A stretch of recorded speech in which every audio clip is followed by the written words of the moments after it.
Hi everyone, thanks for watching. In this video I'm going to share with you my secrets to getting ripped and shredded. So I'm under the assumption that most of my followers are males about my age. So I'm going to be mostly addressing these people. For the millennials out there, we grew up in an age where we always had the internet at hand. We never had to run to the library to get some information. We just typed something into Google and found multiple sources. I mean, nowadays you could just get a college degree online, or even you can even take exams online and just Google answers in a different window. So like grades came easy. We always have a smartphone now, so you just buy anything instantly and it's sent to you in a couple of days. Everything is just so easy and fast that why would achieving your fitness goals be any different? Why can't you get them fast? Why is there no magic pill? Why does it take 2 years to build a great physique? 2 years or more, I should say.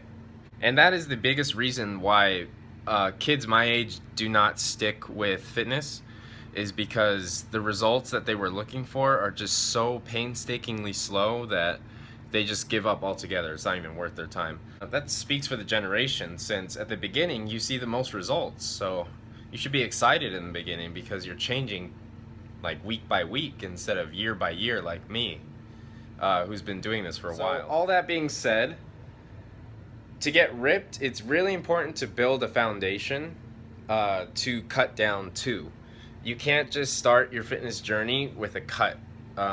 You need some muscle to expose once you cut down all that fat. So unless you're overly overweight or almost obese, then you need to do some kind of bulk, or at least maintain your weight, train hard, and make sure you're getting enough food to support your gains. And again, I'm assuming that most people's goals are to look good, and most people do not want to look like a prisoner of war. So it's really important to build muscle before you cut. So anyone asking me, any newcomers asking me whether they should bulk or cut first, it's always bulk. Like you just have to put on muscle, unless you want to look like a starving Ethiopian. It's just the way it is. Now, for my own experience, I've been weight training for upwards of 5 years, which still isn't a very long time.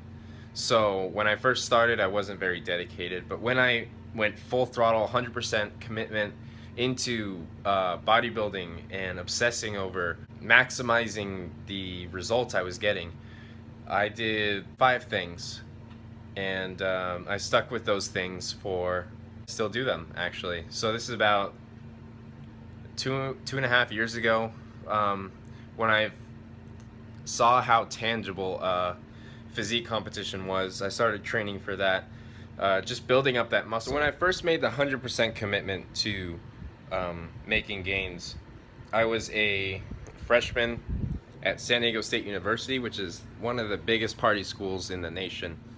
And I was starting my second semester. First semester I partied like crazy, but I mean, everyone did it.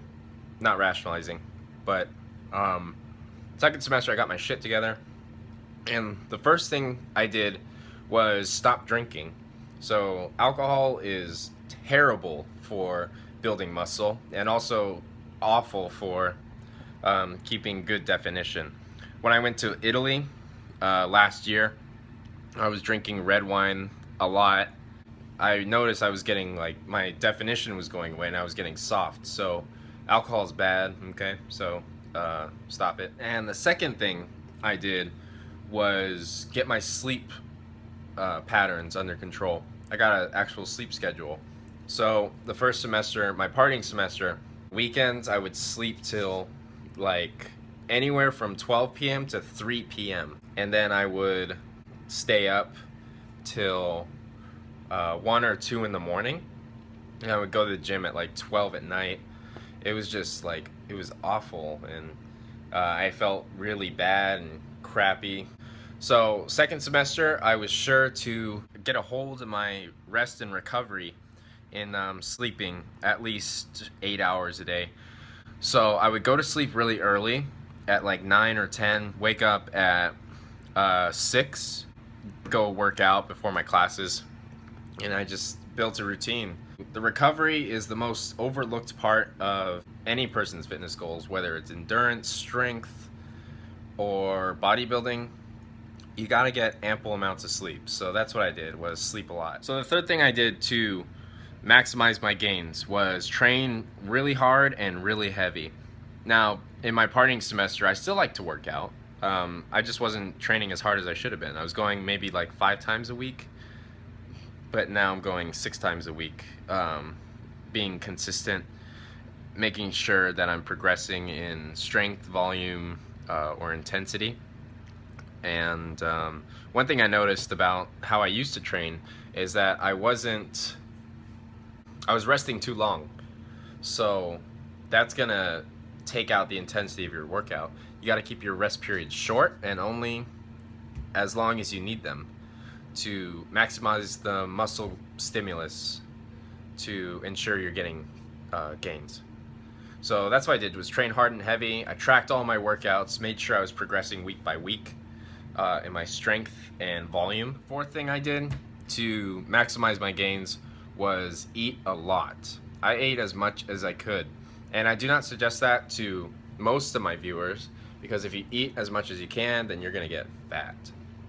Now, I just have that metabolism where I can't get fat. I'm one of those people that used to complain about that I couldn't gain weight. Like, it was just impossible for me. But now I know that everyone can gain weight and everyone can lose weight. It just depends on the calories that you're eating. If you can't gain weight, you're not eating enough. Like, it's really that simple. And if you can't lose weight, then you're eating too much. So I ate a lot, and I did no cardio to ensure that all my energy that I was eating was going into my workouts, and I was getting stronger, I was getting bigger, and I was just loving every minute of it. This brings me to my fifth and final speaking point, is that I learned to love the process of building muscle, and I wasn't afraid to gain a little bit of fat.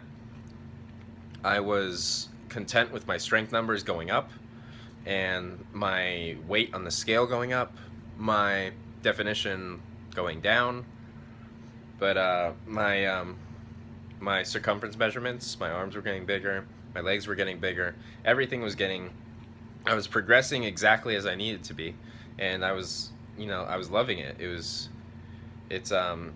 People talk about creating a lifestyle change for fitness. Well, what people don't realize is that you cannot be shredded every day of the year.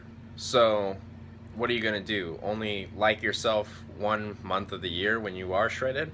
No, you have to love yourself, love what you're doing every day of the year.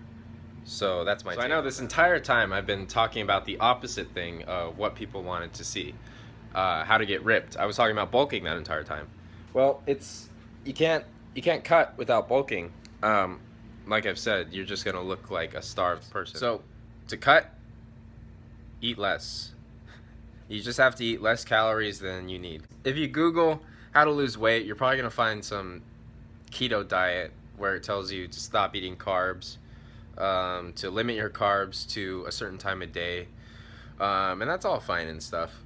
If you don't want to eat carbs, don't eat carbs. You will lose the weight. Your carbs are your body's primary source of energy, so your body cannot function properly, your brain cannot function properly without carbs. So what I use to lose weight, as probably most of you know, is I track my calories. I've been tracking my calories for almost 2 years now, so I know exactly how many calories I need to maintain my weight, to gain my weight, and to lose weight. So I'm losing weight right now by having my calories about 200 to 300 calories under my maintenance calorie rate. So for most people, you can just download the MyFitnessPal app, input your information, your age, your weight, your gender, and it will tell you approximately how many calories you need. If you know that you are one of those people with really slow metabolisms, then you can do some cardio to increase your calorie expenditure, and this will ensure that you are losing the weight and you are able to eat more comfortably, I should say. So there you have it. That's how you get ripped. Step 1, bulk. If you bulk for 2 years, you're gonna cut down to something really. You're gonna surprise yourself. But most people can't wait that long. 1 year bulk is plenty of time to capitalize on those newbie gains. Like I said before, you'll see the most muscle gains at the beginning when you first start working out, especially if you're really young, because your testosterone is really high. So step 1, bulk. Step 2, cut. Cut by decreasing your calories, whether you want to diet or count your calories. It's so much better to have the freedom of choice, in my opinion. But some people think it's not worth inputting everything, weighing out your food, putting everything that you're eating into your MyFitnessPal app. And I understand that, and some people just don't believe that calorie counting works. But I competition prep using it, so I say no, it does work. So cut down, decrease your calories, and throw in some cardio, and that's it. That's how you get ripped. So thank you guys for watching. I hope you liked this video. Like it if you thought this was helpful. Comment below if you have any questions or feedback, and subscribe to my channel if you haven't already. And I'll see you guys next time.